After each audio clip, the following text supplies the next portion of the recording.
ಸ್ನೇಹಿತರೆ ನಮಸ್ಕಾರ. ನಾನು ನಿಮ್ಮ ರಾಕೇಶ್ ಅರುಂಡಿ. ಇಡೀ ರಾಷ್ಟ್ರದಲ್ಲಿ ಸಂಚಲನವನ್ನು ಮೂಡಿಸ್ತಾ ಇರ್ತಕ್ಕಂಥ ತಮಿಳುನಾಡು ಪಾಲಿಟಿಕ್ಸ್ ಕ್ಷಣ ಕ್ಷಣಕ್ಕೂ ಕೂಡ ಕುತೂಹಲವನ್ನು ಮೂಡಿಸ್ತಾ ಇದೆ.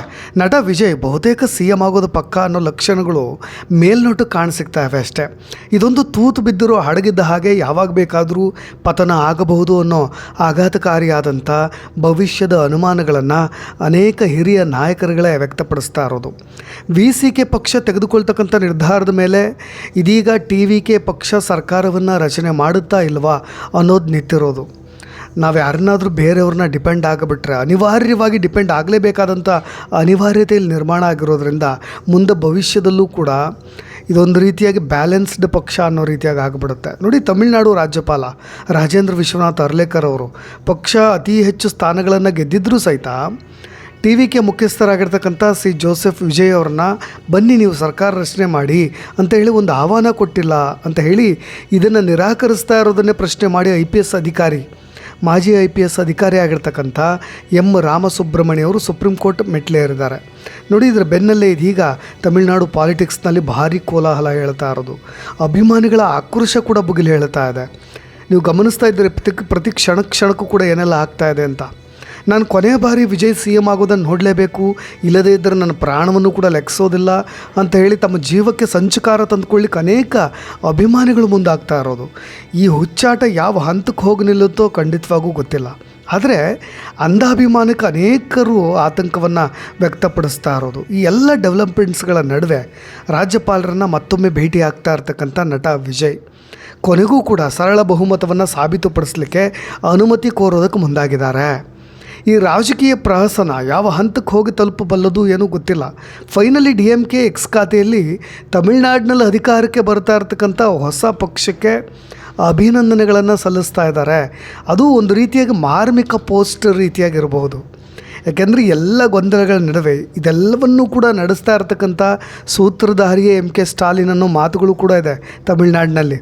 ಇಷ್ಟೆಲ್ಲ ಹರಸಾಹಸ ಪಡ್ತಾ ಇರೋದು, ಇಷ್ಟೆಲ್ಲ ಕುದುರೆ ವ್ಯಾಪಾರ ತೆರೆಮರೆಯಲ್ಲಿ ನಡೀತಾ ಇರೋದು, ಇದೆಲ್ಲದಕ್ಕೂ ಕೂಡ ಕಾರಣ ಸ್ಟಾಲಿನ್ ಅವರು ಅನ್ನೋ ಚರ್ಚೆಗಳು ಒಂದು ಕಡೆ.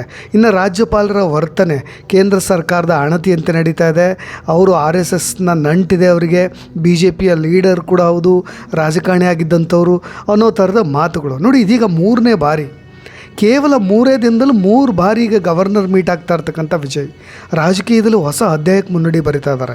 ಎಲ್ಲೋ ಒಂದು ಕಡೆ ಇದೇ ರಾಜ್ಯಪಾಲರು ಕೈ ಕೊಟ್ಟು ಕೇಳಕ್ಕೆ ಹಾರಿಬಿಟ್ರೆ, ಈಗ ಹಾಲಿ ರಾಜ್ಯಪಾಲರಿದ್ದಾರೆ ಕೇರಳದಲ್ಲಿ, ಅವರು ಹೆಚ್ಚುವರಿಯಾಗಿ ಇಲ್ಲಿ ತಮಿಳುನಾಡಿನಲ್ಲೂ ಕೂಡ ಅವರು ರಾಜ್ಯಪಾಲರ ಗವರ್ನರ ಕಾರ್ಯನಿರ್ವಹಣೆ ಮಾಡ್ತಾ ಇರೋದು. ಈಗ ಸಮಯ ಕೇಳಿಕೊಂಡು ತುಂಬ ಧಾವಂತದಲ್ಲಿ ರಾಜ್ಯಪಾಲರನ್ನ ಮೀಟಾಗಿ ಬರಲಿಕ್ಕೆ ಅಂತ ವಿಜಯ್ ಅವರು ಹೋಗ್ತಾ ಇರೋದು. ಆದರೆ ಇದೇ ಸದವಕಾಶವನ್ನು ಬಳಸ್ಕೊಂಡು ಅವರೇನಾದರೂ ಕೇಳಕ್ಕೆ ಹಾರಿಬಿಟ್ರೆ ಇದು ಇನ್ನೊಂದಿಷ್ಟು ಜಟಿಲ ಆಗುವಂಥ ಸಾಧ್ಯತೆ ಇದೆ. ನೋಡಿ, ಪ್ರಸ್ತುತವಾಗಿ ವಿಜಯ್ ಅವರು ಬೆಂಬಲ ಪತ್ರವನ್ನು ಹಿಡ್ಕೊಂಡೇ ರಾಜ್ಯಪಾಲರನ್ನ ಮೀಟಾಗ್ಲಿಕ್ಕೆ ಹೊರಟಿರೋದು. ಏನಿದೆ ಬೆಂಬಲ ನೋಡಿ, ಅವ್ರ ಪಕ್ಷದಲ್ಲಿ 108 ಸೀಟುಗಳು, ಅವರು 2 ಕ್ಷೇತ್ರದಲ್ಲಿ ಗೆದ್ದಿದ್ದಾರೆ, ಒಂದನ್ನು ಬಿಟ್ಟರೆ 107. 5 ಜನ ಕಾಂಗ್ರೆಸ್ ಶಾಸಕರಿದ್ದಾರೆ, 2 CPI MLAಗಳಿದ್ದಾರೆ, ಇನ್ನು 2 CPIM MLAಗಳಿದ್ದಾರೆ. VCK ಈಗ 2 ಶಾಸಕರು. ಅಫಿಷಿಯಲಿ ಅವರೊಂದು ಪ್ರೆಸ್ ಮೀಟ್ ಮಾಡಿ ನಾವು ಖಂಡಿತವಾಗಿಯೂ ಅವರಿಗೆ ಬೆಂಬಲವನ್ನು ಸೂಚಿಸ್ತೀವಿ ಅನ್ನೋ ರೀತಿಯಾದಂಥ ಚರ್ಚೆಗಳಾಗ್ತಾ ಇರೋದು. ಈಗಾಗಲೇ VCK ಕಚೇರಿಯನ್ನು ಕೂಡ ವಿಜಯ್ ಅವರು ಹೋಗ್ತಾ ಇರೋದ್ರ, ಭೇಟಿ ಆಗ್ತಾ ಇರೋದ್ರಿಂದ ಒಂದು ಬಿಗ್ ರೆವಲ್ಯೂಷನನ್ನು ತಮಿಳುನಾಡಿನಲ್ಲಿ ಎಕ್ಸ್ಪೆಕ್ಟ್ ಮಾಡ್ತಾ ಇರೋದು. ಇದರಿಂದ ವಿಜಯ್ ನೇತೃತ್ವದ ಶಾಸಕರ ಒಟ್ಟು ಬೆಂಬಲ 119ಕ್ಕೆ ಏರುತ್ತೆ. 1 ಸೀಟು ಅವ್ರು ಬಿಟ್ಟುಕೊಟ್ರೆ ವಿಜಯ್, ಅದು 118. ಮ್ಯಾಜಿಕ್ ನಂಬರ್ ಕೂಡ 118 ಬೇಕಾಗಿರೋದು. ಡೋಂಟ್ ವರಿ, ಯಾವುದೇ ಅಭ್ಯಂತರ ಇಲ್ಲ, ಯಾರು ಕಾಲು ಹಿಡಿಯೋ ಅವಶ್ಯಕತೆ ಕೂಡ ಇಲ್ಲ. ಆದರೆ ಈಗ ಶಾಸಕರನ್ನ ಖರೀದಿ ಮಾಡಿದಾರಲ್ವ, ಅವ್ರ ಡಿಮ್ಯಾಂಡ್ಸ್ಗಳು ತೆರೆಮರೆಯಲ್ಲಿ ಏನಿದೆಯೋ ಗೊತ್ತಿಲ್ಲ. ಅದೆಲ್ಲವೂ ಕೂಡ ಅವ್ರದ್ದೊಂದು ಪಕ್ಷ ಅಧಿಕಾರಕ್ಕೆ ಬಂದ ಮೇಲೆ, ಅವರು ಸಚಿವರನ್ನ ಘೋಷಣೆ ಮಾಡಿದ ಮೇಲೆ ಎಲ್ಲವೂ ಕೂಡ ಗೊತ್ತಾಗುತ್ತೆ. ಇವ್ರ ಖರೀದಿಗೆ ಎಷ್ಟೆಷ್ಟು ಕೋಟಿ ಹಣ ಹೋಗಿದೆಯೋ ಲೆಕ್ಕವೇ ಇಲ್ಲ ಅನ್ನೋದು. ಅದಾಗಿಯೂ ಕೂಡ ವಿಜಯ್ 2 ಕ್ಷೇತ್ರಗಳಿಂದ ಗೆದ್ದಿರೋದ್ರಿಂದ ಫಲಿತಾಂಶ ಔಪಚಾರಿಕವಾಗಿ ನಾನು ಪ್ರಕಟ ಆದಂಥ 14 ದಿನಗಳ ಒಳಗೆ ಇವರು 1 ಸ್ಥಾನವನ್ನು ಪರ್ಮನೆಂಟಾಗಿ ಖಾಲಿ ಮಾಡಲೇಬೇಕು. ಈಗಿರೋ ಹಾಗೆ ಅವರು ಪೆರಂಬೂರಿನಿಂದ ಖಾಲಿ ಮಾಡ್ತಾರೋ ಅಥವಾ ತಿರುಚಿನ ಬಿಟ್ಕೊಡ್ತಾರೋ ಗೊತ್ತಿಲ್ಲ. ಟೋಟಲಿ ಕನ್ಫ್ಯೂಷನ್ಸ್ ಇದೆ. ಯಾಕೆಂದರೆ ಈ VCK ಅವರು ಏನು ಡಿಮ್ಯಾಂಡ್ ಮಾಡಿದ್ದಾರೆ, ನಮಗೆ ಪೆರಂಬೂರು ಬೇಕು ಅಂತನೋ ತಿರುಚಿ ಬೇಕು ಅಂತ ಕೇಳ್ತಾರೋ ಅದು ನೋಡಬೇಕಾಗತ್ತೆ. ಒಟ್ಟಾರೆಯಾಗಿ ಈಗಿರೋ ಟೋಟಲ್ 116 ಬಹುಮತಕ್ಕೆ ಅಗತ್ಯ ಇರೋ ಹಾಗೆ 117ಕ್ಕೆ ಬಂದು ನಿಂತ್ಕೊಳ್ಳುತ್ತೆ. ನಮಗೆ VCKಯು ಸಪೋರ್ಟ್ ಮಾಡಿದ್ರೆ ಅದು ರೌಂಡ್ ಫಿಗರ್ ನಿಮಗೆ 118ಕ್ಕೆ ಬಂದು ನಿಂತ್ಕೊಳ್ಳುತ್ತೆ. VCK ಈಗಾಗಲೇ ಇಬ್ಬರು ಶಾಸಕರೊಂದಿಗೆ ನಾವು ಬೆಂಬಲ ಕೊಟ್ಟಿದ್ದೀವಿ ಅಂತ ಹೇಳೇ ಬಿಟ್ಟಿದೆ ಅದು. ಹಾಗಾಗಿ ಆರಾಮವಾಗಿ ಬಹುಮತದ ಗಡಿಯನ್ನಂತರೂ ಇದು ದಾಟುತ್ತೆ ಅನ್ನೋದನ್ನು ನೀವಿಲ್ಲಿ ಸೂಕ್ಷ್ಮವಾಗಿ ಗಮನಿಸಬೇಕು. ಯಾಕೆಂದರೆ CPIನ ರಾಜ್ಯ ಕಾರ್ಯದರ್ಶಿಗಳೇ ಎಂ ವೀರಪಾಂಡ್ಯನ್ ನಾವು ಈಗಾಗಲೇ ಬೆಂಬಲವನ್ನು ಸೂಚಿಸಿಬಿಟ್ಟಿದ್ವಿ ಅಂತ ಹೇಳ್ತಾರೆ. ಒಂದು ಕಡೆ ನೋಡಿ, ಎಲ್ಲೋ ಒಂದು ಕಡೆ ರಾಜ್ಯಪಾಲರು ಕೈ ಕೊಟ್ಟುಬಿಟ್ರೆ, ನಿಮಗೆ ಗೊತ್ತಿರೋ ಹಾಗೆ ವಿಧಾನಸಭೆ ವಿಸರ್ಜನೆ ಆಗಲಿಕ್ಕೆ ನಾಳೆ ಲಾಸ್ಟ್ ಡೇಟ್, ಅಂದರೆ 10ನೇ ತಾರೀಕಿನೊಳಗೆ ಸರ್ಕಾರ ರಚನೆ ಆಗಬೇಕು. ಇಲ್ಲದೇ ಇದ್ದರೆ ಏನಾಗುತ್ತೆ, ರಾಷ್ಟ್ರಪತಿ ಆಳ್ವಿಕೆ ಬರುತ್ತೆ. ಆಗ ಏನಾಗುತ್ತೆ, AIADMK ಮುಖಾಂತರವಾಗಿ BJP ಹಿಂಬಾಗಿಲಿನಿಂದ ಮುಖಾಂತರ ತಮಿಳುನಾಡಿಗೆ ಎಂಟ್ರಿ ಕೊಡೋ ಸಾಧ್ಯತೆಗಳಿದೆ. ಇವೆಲ್ಲವಕ್ಕೂ ಕೂಡ ಎಂಡ್ ಮಾಡಬೇಕು ಅಂದರೆ CPIM ಮತ್ತು VCK ಈ ಮೂರು ಪಕ್ಷಗಳು ಕೂಡ, ಜೊತೆಗೆ ಕಾಂಗ್ರೆಸ್ ಬೆಂಬಲವನ್ನು ಕಂಪ್ಲೀಟಾಗಿ ಸೂಚನೆ ಕೊಡಬೇಕು. ಅಫಿಷಿಯಲಿ ಇವರಿಗೆ ಗವರ್ನರ್ ಮೀಟ್ ಆಗಲಿಕ್ಕೆ ಹೋಗ್ತಾ ಇರೋದ್ರಿಂದ ಒಂದು ಕಡೆ ಸಿಕ್ಕಿದೆ ಅನ್ನೋದು. ಇನ್ನು ಯೂನಿಯನ್ ಮುಸ್ಲಿಂ ಲೀಗ್ TVKಗೆ ಬೆಂಬಲ ಕೊಡಲ್ಲ ಅಂತ ನೇರವಾಗಿ ಹೇಳಿಬಿಡ್ತು. ನಾವು ಯಾರಿಗೂ ಬೆಂಬಲ ಕೊಡೋದಿಲ್ಲ, ನಮ್ಮ ಹತ್ರ ಯಾವುದೇ ಪತ್ರಗಳು ಇಲ್ಲ, ಇವೆಲ್ಲ ಒಂದು ಊಹಾಪೋಹ ಸುದ್ದಿಗಳು ಅಂತ. ಬಟ್ ನೋ ಮ್ಯಾಟರ್, ಈಗಾಗಲೇ ಭಾಳಷ್ಟು ಕನ್ಫರ್ಮ್ ಆಗಿಬಿಟ್ಟಿದೆ. VCK ಖಂಡಿತವಾಗಿಯೂ ಕೂಡ TVK ಪಕ್ಷಕ್ಕೆ ಸಪೋರ್ಟ್ ಮಾಡ್ತಿದೆ ಅಂತ.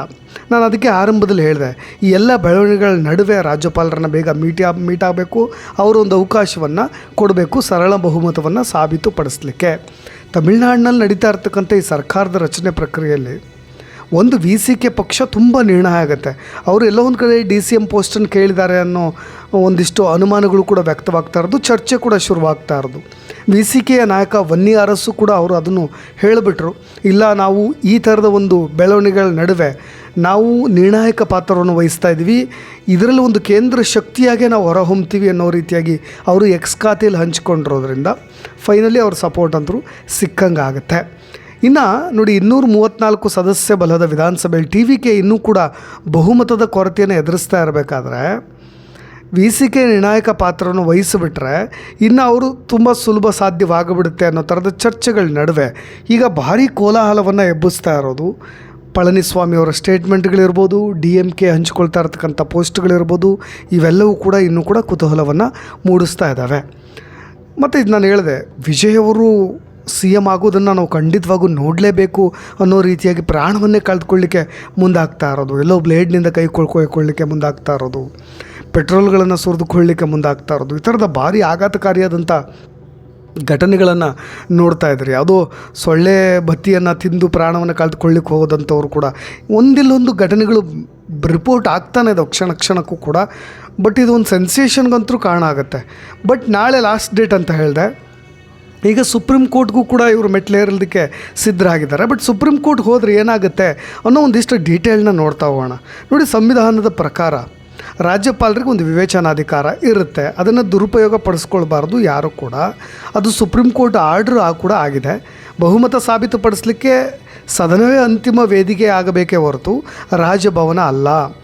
ಅದು ಅಂತಿಮ ವೇದಿಕೆ ಆಗಬೇಕಾಗಿರೋದು ವಿಧಾನಸಭೆ, ಅಲ್ಲಿ ಫೈನಲಿ ಡಿಸಿಷನ್ ಆಗಬೇಕು. ರಾಜಭವನ ಅದನ್ನು ನಿರ್ಧಾರ ಮಾಡೋದಲ್ಲ. ನೀವು ಪರ್ಮಿಷನ್ ಕೊಡಿ ಅನ್ನೋದನ್ನು ಸುಪ್ರೀಂ ಕೋರ್ಟೇ ಹೇಳಿದೆ. ಆದರೆ ರಾಜ್ಯಪಾಲರು ಅನಿವಾರ್ಯವಾಗಿ ಬೇಕಂತಲೇ ಇದನ್ನು ದುರ್ಬಳಕೆ ಮಾಡ್ಕೊಳ್ತಾ ಇದ್ದರೆ, ಒಂದು ವೇಳೆ ಸುಪ್ರೀಂ ಕೋರ್ಟ್ ವಿಜಯ್ ಪರವಾಗಿ ಏನಾದರೂ ನಿಂತು ಬಿಟ್ಟರೆ ಕೂಡಲೇ ಪ್ರಮಾಣ ವಚನಕ್ಕೆ ಅನುಮತಿ ಕೊಡಬೇಕಾಗತ್ತೆ.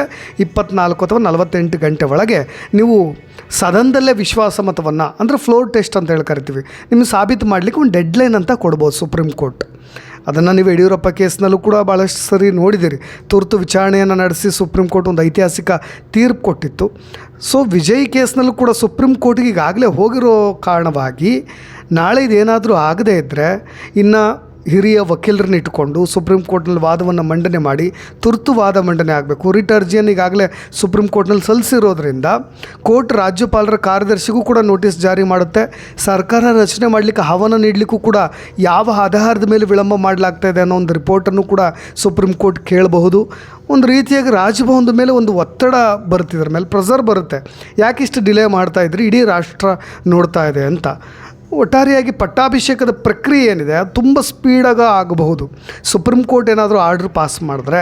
ಇನ್ನು ರಾಜ್ಯಪಾಲರು ಸಮಯ ನೀಡ್ತಾ ಇರೋದು ಇತರ ಪಕ್ಷಗಳಿಗೂ ಕೂಡ ಶಾಸಕರನ್ನು ಸೆಳೀಲಿಕ್ಕೆ ಒಂದು ಕುದುರೆ ವ್ಯಾಪಾರಕ್ಕೆ ಒಂದು ಅವಕಾಶ ಮಾಡಿಕೊಟ್ಟಂಗೆ ಆಗುತ್ತೆ ಅಂತ ಹೇಳಿ TVK ಕೂಡ ಸುಪ್ರೀಂ ಕೋರ್ಟ್ನಲ್ಲಿ ವಾದ ಮಾಡ್ಬೋದು. ಯಾಕೆಂದರೆ ಈಗ ನಿಮಗೆ ಪ್ರತಿಯೊಂದು ಪಕ್ಷಗಳು ಇರ್ಬೋದು, ಪ್ರತಿ ಕ್ಷಣವೂ ಕೂಡ ನಾವು ರಾಜಿ ಆಗೋದಿಲ್ಲ, ಬರೋದಿಲ್ಲ, ಮೈತ್ರಿ ಮಾಡ್ಕೊಳ್ಳೋದಿಲ್ಲ ಅನ್ನೋ ರೀತಿಯಾಗಿ ಹಿಂದೇಟಾಗ್ತಾ ಇರೋದು, ಸತಾಯಿಸ್ತಾ ಇರೋದು ನೋಡಿದ್ರೆ ಇದೊಂದು ರೀತಿಯ ಕುದುರೆ ವ್ಯಾಪಾರ. ಪ್ರತಿಕ್ಷಣ ಟೆನ್ಷನ್ ಕೊಡ್ತಾ ಇದ್ದರೆ ಡಿಮ್ಯಾಂಡ್ ಜಾಸ್ತಿ ಆಗ್ತಾ ಹೋಗುತ್ತೆ.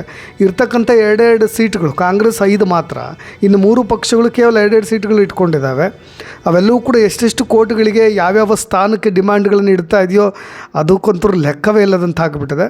ಒಟ್ಟಾರೆಯಾಗಿ ಸುಪ್ರೀಂ ಕೋರ್ಟ್ನಲ್ಲಿ ವಿಜಯ್ ಏನಾದರೂ ಗೆದ್ದರೆ ಅವರು ಖಂಡಿತವಾಗಿಯೂ ಸಿ ಎಮ್ ಆಗಬಹುದು. ಒಂದು ವೇಳೆ ವಿಜಯ್ ಸುಪ್ರೀಂನಲ್ಲಿ ಗೆದ್ದು ಕೂಡ DMK ಮತ್ತು AIADMK ಒಂದಾಗಿ ಸರ್ಕಾರ ರಚಿಸೋ ಪ್ಲ್ಯಾನ್ಗೆ ದೊಡ್ಡ ಹೊಡೆತ ಕೂಡ ಬೀಳ್ಬೋದು. ಆ ಥರದೊಂದು ಐಡಿಯಾಲಜಿ ಕೂಡ ಅವರು ಕೂಡ ಮಾಡ್ತಾ ಇದ್ದಾರೆ. ಒಂದು ದೊಡ್ಡ ಮಹಾಮೈತ್ರಿ ನಾವು ಮಾಡ್ಕೊಳ್ತೀವಿ ಅನ್ನೋ ಐಡಿಯಾದಲ್ಲಿದ್ದಾರಲ್ಲ, ಅದು ಕೂಡ ಹೋಗಿಬಿಡುತ್ತೆ. ಒಟ್ಟಾರೆ ಒಂದು ಕ್ಲೈಮ್ಯಾಕ್ಸ್ನ ನಾವು ಎಕ್ಸ್ಪೆಕ್ಟ್ ಮಾಡ್ತಾ ಇದ್ದೀವಿ. ನೋಡೋಣ, ಒಂದು ಇತಿಹಾಸ ತಮಿಳ್ನಾಡಿನಲ್ಲಿ ಬದಲಾಗಬಹುದಾ ಅನ್ನೋ ಕುತೂಹಲಗಳೊಂದಿಗೆ ಎದುರು ನೋಡೋಣ ಅಂತ ಹೇಳ್ತಾ ಧನ್ಯವಾದ.